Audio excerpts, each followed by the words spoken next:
Big things are happening across the globe right now, from Bitcoin surpassing silver to major shifts in global geopolitics.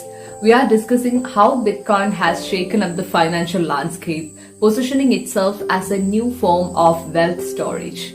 Plus, we'll break down a fascinating conversation between Raoul Pal and Peter Zeihan. Let's explore what's changing, what's next, and how it all ties into the future of our global economy. Stay tuned, you won't want to miss this. The conversation between Raoul Pal and geopolitical strategist Peter Zeihan explores the unfolding challenges in both geopolitics and global economics, particularly around the concepts of deglobalization and depopulation. Zeihan, known for his provocative perspectives on global trends, shares insights on how current world dynamics are reshaping international relations and economic systems. Here are some key points from the conversation.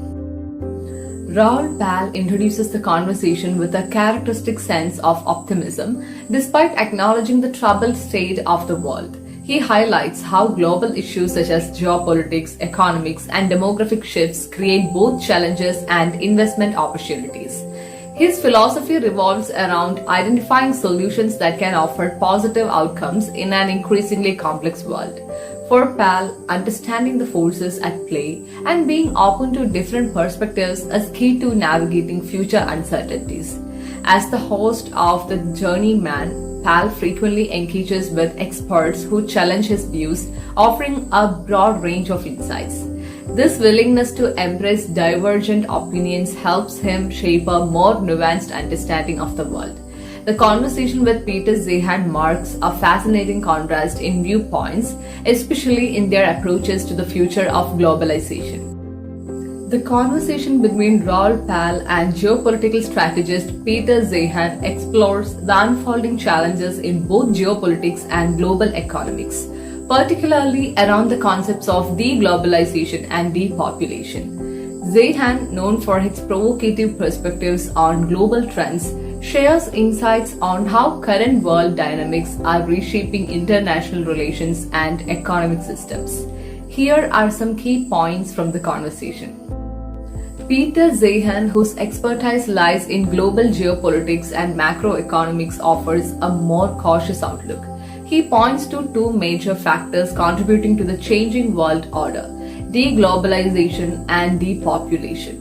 These interconnected trends, according to Zeihan, are dismantling the global systems that have shaped the post-World War II era. Zeihan emphasizes that globalization, which has long been considered an economic driver, was never purely about trade.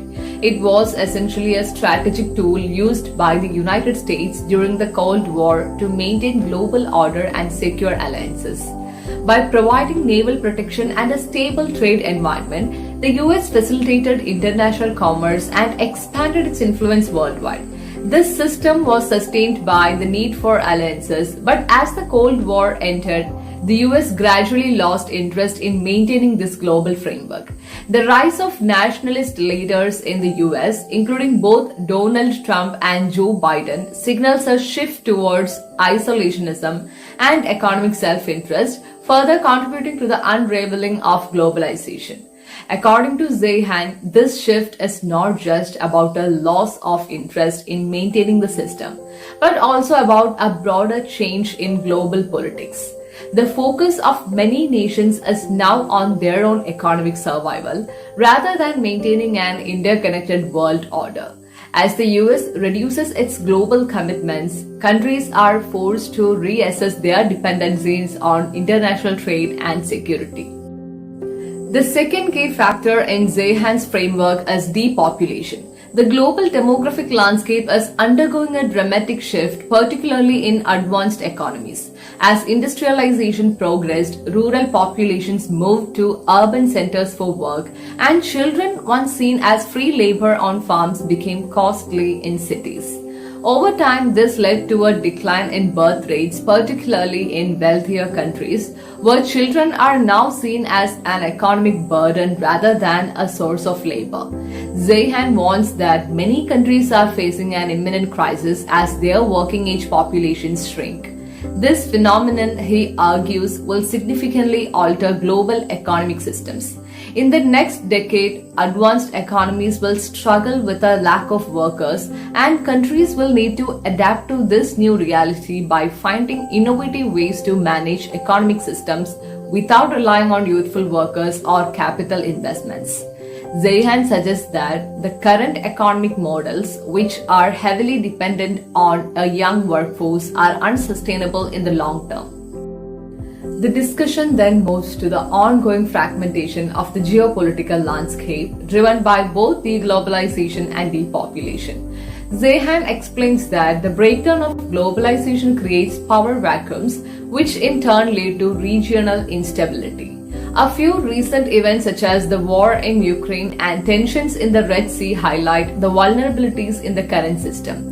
The war in Ukraine has disrupted trade routes and exposed the limits of global cooperation, with Russia targeting civilian shipping and limiting Ukraine's access to markets.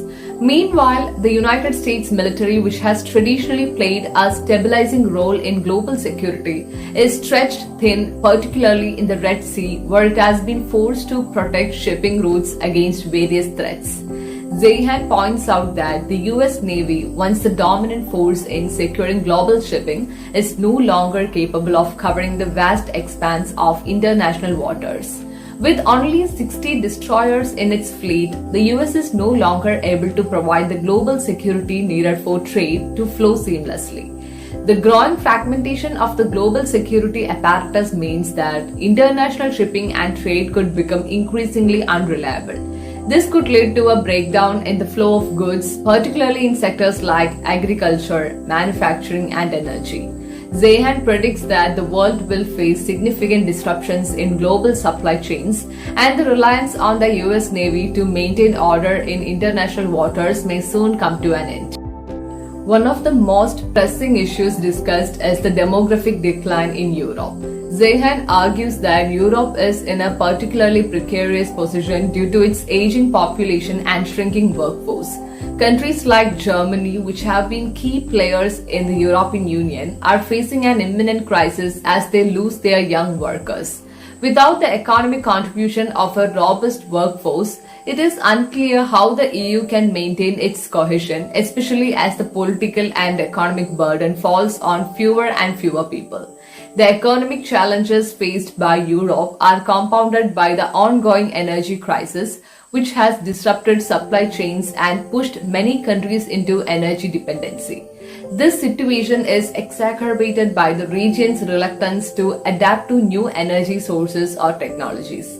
As the EU struggles with demographic and economic issues, the global manufacturing landscape will be forced to adapt to new realities, potentially leading to a redistribution of power and influence across the globe. Looking ahead, Zeihan warns that the fragmentation of the global system will have significant consequences for global trade. As countries become more inward-looking and protective of their economic interests, the interconnectedness that characterized the post-World War II era will give way to regionalization. This shift will likely lead to the emergence of smaller, self-sufficient economic blocs, each with its own trade policies and security arrangements. Zeihan's vision of the future suggests that the world will become less predictable and the global economy will be shaped by local rather than global forces. For businesses and investors, this means that traditional assumptions about the flow of goods and services may no longer apply. Instead, companies will need to adapt to new realities and find ways to thrive in a world that is increasingly fragmented and uncertain. Moving to another story, Bitcoin has reached a remarkable milestone, surpassing silver in market capitalization to become the 8th largest asset globally. With a market cap of $1.75 trillion, Bitcoin's value soared to over $89,500, fueled by strong institutional interest and the growing demand for US spot Bitcoin ETFs. This surge highlights the growing acceptance of Bitcoin among traditional investors who now view it as a hedge against economic uncertainties. Unlike its previous reputation as a volatile asset, Bitcoin is being embraced as a more stable store of value, challenging traditional assets like silver. This shift reflects broader changes in the financial world, where investors increasingly seek diversification through digital assets. Bitcoin's rise has made waves in the crypto sector, with companies like Coinbase and MicroStrategy seeing significant stock price increases. The growing interest in Bitcoin ETFs, which allow institutional investors to gain exposure without directly holding the currency, has further bolstered its position. With Bitcoin now surpassing silver for the second time this year, its growing dominance suggests a shift in how wealth is viewed and stored, with digital currencies gaining greater recognition alongside traditional assets. Thanks for tuning into this deep dive on Bitcoin's rise and Zaihan's insights into the emerging new world. As we watch Bitcoin outpace silver and take its place as a key asset, the future of finance is becoming clearer. Stay with us as we continue to explore the dynamic changes in the crypto space and beyond. If you enjoyed this video, don't forget to like, subscribe, and hit the bell for more updates. Catch you in the next one.